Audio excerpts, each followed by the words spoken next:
নমস্কার। আজ আমরা সম্পূর্ণ একটি ভিন্ন বিষয় নিয়ে কথা বলবো। কথাটি হলো, আমাদের দেহের মধ্যে যে 7টি চক্র রয়েছে সেগুলি কী, কেন সেগুলোর ভারসাম্য থাকা দরকার, আর ভারসাম্য নষ্ট হয়ে গেলেই বা কী হয়, সেইগুলো নিয়েই আমরা আজকে একটু আলোকপাত করব। যখন দেখবেন যে আপনি স্বাভাবিকের চেয়ে বেশি খিটখিটে হয়ে পড়ছেন, আপনি কর্মক্ষেত্রে নির্বোধের মতো ভুল করছেন, এর পিছনে অনেক কারণ থাকতেই পারে, কিন্তু এর মধ্যে একটি প্রধান কারণ হলো আপনার শরীরে চক্রের ভারসাম্যহীনতা। আপনার চক্র কতটা ভারসাম্যপূর্ণ সেটা বোঝার জন্য প্রথমে জানতে হবে যে আপনি কি খাচ্ছেন, আপনার বর্তমান জীবন পরিস্থিতি কী, অর্থাৎ আপনি কী ধরনের মানসিক অবস্থার মধ্যে দিয়ে যাচ্ছেন, আর এটা কি মরশুম সেটাও বিবেচনা করতে হবে। কারণ প্রত্যেকটি সামগ্রিকভাবে এই যে আমাদের 7 চক্র রয়েছে তার উপরে যথেষ্ট প্রভাব ফেলতে পারে। প্রথম চক্র হিসাবে আমরা আলোচনা করব মূলাধার চক্র বা মূল চক্র। এই চক্র আপনাকে নিজের ত্বকের সাথে গ্রাউন্ডেড বোধ করায়, সেই গ্রাউন্ডেড বোধের যে অনুভূতি সেটা অনুভব করার ক্ষমতাটা দেয়, আর আপনি তখন নিজেকে স্থিতিশীল আর নিরাপদ বোধ করেন। এই চক্র যখন ভারসাম্যহীন হয় তখন আপনার শক্তি কমে আসে, বেড়ে যায় ক্লান্তি, অলসতা, হজমের সমস্যা, পিঠে ব্যথা, নিরাপত্তাহীনতা, আত্মবিশ্বাসের অভাব, বিক্ষিপ্ত বোধ করা, স্থিতিশীলতা নিয়ে চিন্তিত হয়ে পড়া। এক্ষেত্রে প্রথমটা কি হবে? প্রথমেই আপনাকে খালি পায়ে প্রকৃতির মধ্যে হেঁটে বেড়াতে হবে।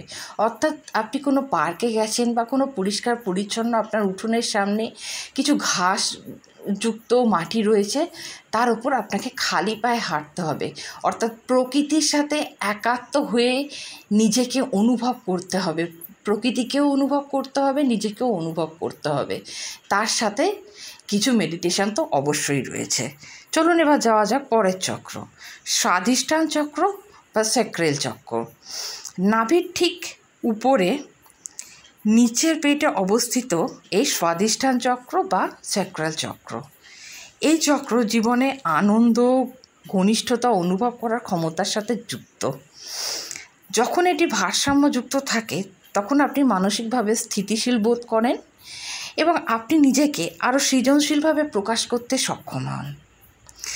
যখনই এই স্যাক্রাল চক্র বা স্বাধিষ্ঠান চক্রের ভারসাম্যহীনতা দেখা দেয় তখন কি কি লক্ষণ দেখা দেয় আপনি একটু জেনে নিন। দেখুন তো আপনার সাথেও হচ্ছে কি না। নিচের পিঠে অথবা নিতম্বে ব্যথা, হজমের সমস্যা অথবা প্রস্রাবের সমস্যা, আনন্দ অনুভব করা থেকে বিরত থাকা, অসুবিধে হওয়া, সবসময় বিরক্তি, নিজের আবেগকে পরিচালনা করতে আপনি অক্ষম হচ্ছেন। তাহলে আপনার জন্য কয়েকটি উপায় আছে। আপনি হাইড্রেটেড থাকুন, সাঁতার কাটুন, সুষম খাদ্য খান, এই ব্যাপারগুলো থাকুন এবং অল্প করে অবশ্যই মেডিটেশন করতে হবে। এরপরে রয়েছে মণিপুর চক্র বা সোলার প্লেক্সাস চক্র। মণিপুর চক্র উপরের পেটে অবস্থিত। এটি আমাদের আত্মবিশ্বাস, আমাদের জীবনে ক্ষমতায়িত বোধ করার ক্ষমতাকে সংজ্ঞায়িত করে।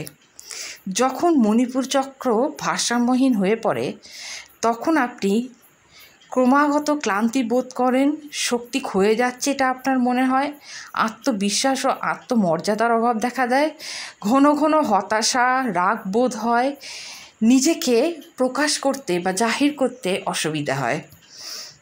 এক্ষেত্রে আপনাকে প্রথমেই যেটা করতে হবে, সহজপাচ্য খাবার খেতে হবে এবং সেটা দীর্ঘদিন কন্টিনিউ করতে হবে। আপনি একদিন খেলেন, পরের দিন আপনি ভীষণ রিচ খাবার খেলেন, এতে কিন্তু আপনার সোলার প্লেক্সাস চক্র ব্যালেন্স আসবে না। আপনাকে দীর্ঘদিন সহজপাচ্য খাবার খেতে হবে। এটা হলো প্রথম। এর সাথে রয়েছে হালকা কিছু মেডিটেশন করা। চলুন এরপর যাওয়া যাক অনাহতা চক্র বা হার্ট চক্র বা হৃদয় চক্রের কথায়। হৃদয় চক্র হৃদয়ের কাছাকাছিতেই অবস্থিত এবং এটি প্রেম ও করুণার সাথে যুক্ত। এই চক্রটি যখন সক্রিয় থাকে তখন আমাদের মন কৃতজ্ঞতা ও ক্ষমা অনুভব করে এবং অপরকে ক্ষমা করতে সক্ষম হয়।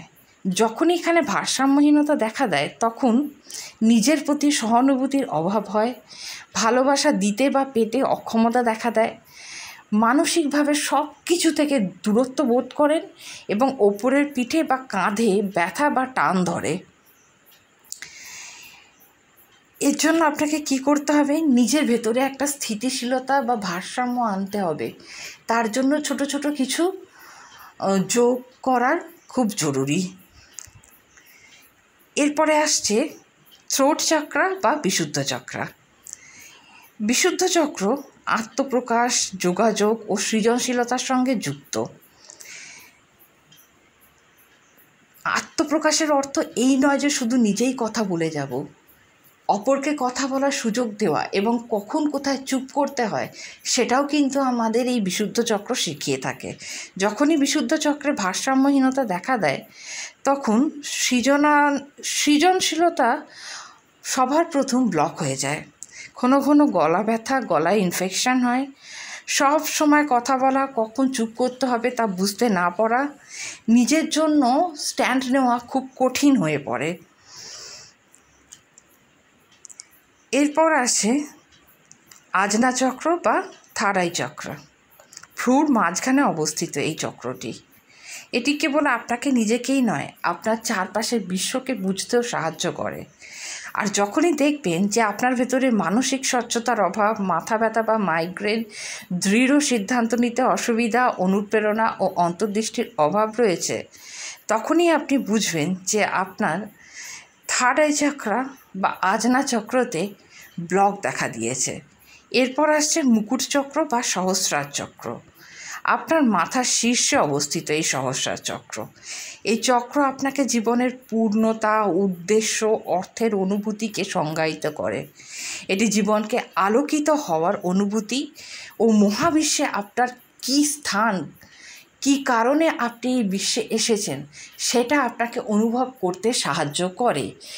বেশিরভাগ মানুষেরই, অন্তত 99% মানুষেরই এই সহস্রার চক্র বা ক্রাউন চক্র স্টেবল থাকে। খুব কম এরকম হয় যে মানুষের সহস্রার চক্র বা মুকুট চক্র ডিসব্যালেন্স হয়ে যাচ্ছে। সেক্ষেত্রে কি হয়?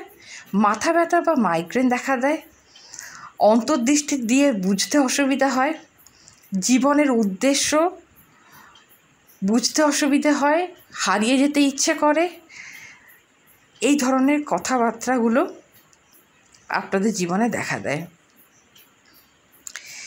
এবার মনে রাখবেন, মানবদেহের এই যে 7টি চক্র রয়েছে, যে কোনো একটিতেও যদি বাধা পড়ে তাহলে শরীর ও মনের মসৃণ কার্যকারিতা ব্যাহত হয়। মনে উদ্বেগ, বিরক্তি, দুঃখ, যন্ত্রণা এসব দেখা দেয়। এগুলোর থেকে বেরোনোর একটাই উপায় যোগা, মেডিটেশন, ধ্যান করা। এই ধ্যান নিয়ে বা এক বিশেষ ধরনের মেডিটেশন নিয়ে আমি খুব শীঘ্রই আপনাদের সামনে উপস্থিত হব।